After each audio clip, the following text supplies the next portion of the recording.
شروع اللہ کا نام لے کر جو بڑا مہربان نہایت رحم والا ہے۔ مومنو،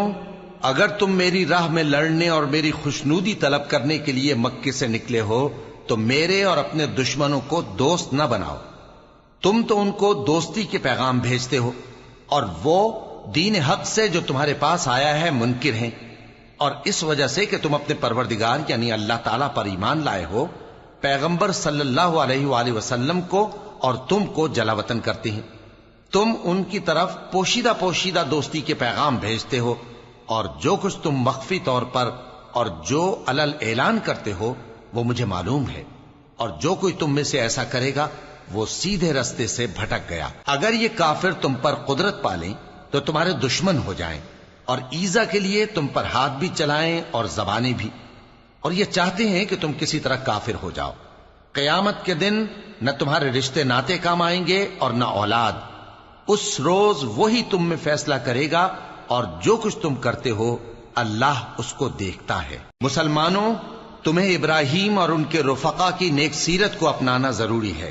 جب انہوں نے اپنی قوم کے لوگوں سے کہا کہ ہم تم سے اور ان بتوں سے جن کو تم اللہ کے سوا پوجتے ہو بے تعلق ہیں، ہم تمہارے معبودوں کے کبھی قائل نہیں ہو سکتے،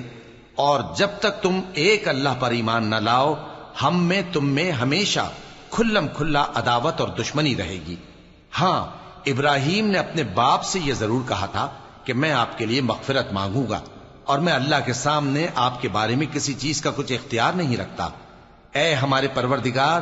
تجھی پر ہمارا بھروسہ ہے اور تیری ہی طرف ہم رجوع کرتے ہیں، اور تیرے ہی حضور میں ہمیں لوٹ کر آنا ہے۔ اے ہمارے پروردگار، ہم کو کافروں کے ذریعے فتنے میں نہ ڈالنا، اور اے ہمارے پروردگار ہمیں معاف فرما،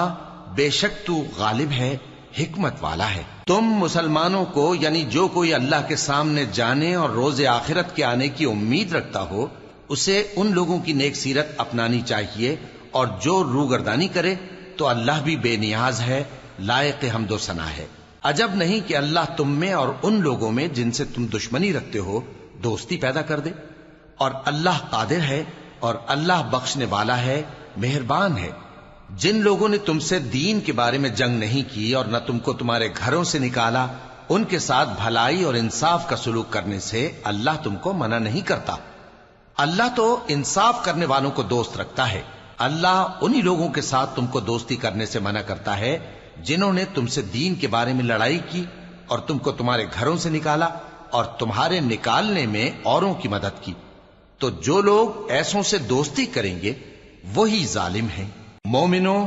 جب تمہارے پاس مومن عورتیں وطن چھوڑ کر آئیں تو ان کی آزمائش کر لو، اور اللہ تو ان کے ایمان کو خوب جانتا ہے۔ سو اگر تم کو معلوم ہو کہ وہ مومن ہیں تو ان کو کفار کے پاس واپس نہ بھیجو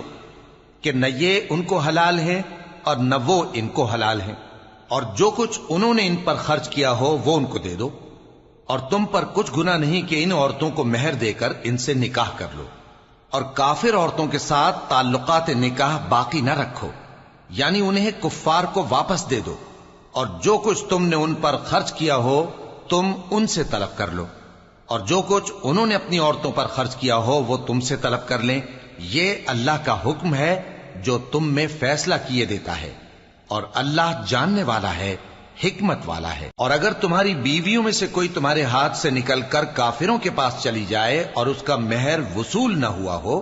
پھر تم ان سے جنگ کرو اور ان سے تم کو غنیمت ہاتھ لگے، تو جن کی بیویاں چلی گئی ہیں ان کو اس مال میں سے اتنا دے دو جتنا انہوں نے خرچ کیا تھا، اور اللہ سے جس پر تم ایمان لائے ہو ڈرتے رہو۔ اے پیغمبر صلی اللہ علیہ وآلہ وسلم،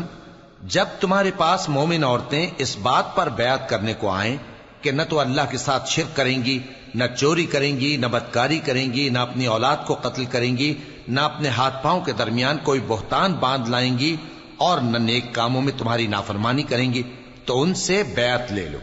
اور ان کے لیے اللہ سے بخشش مانگو، بے شک اللہ بخشنے والا ہے، مہربان ہے۔ مومنوں، ان لوگوں سے جن پر اللہ غصے ہوا ہے دوستی نہ کرو، کیونکہ جس طرح کافروں کو مردوں کے جی اٹھنے کی امید نہیں، اسی طرح ان لوگوں کو بھی آخرت کے آنے کی امید نہیں۔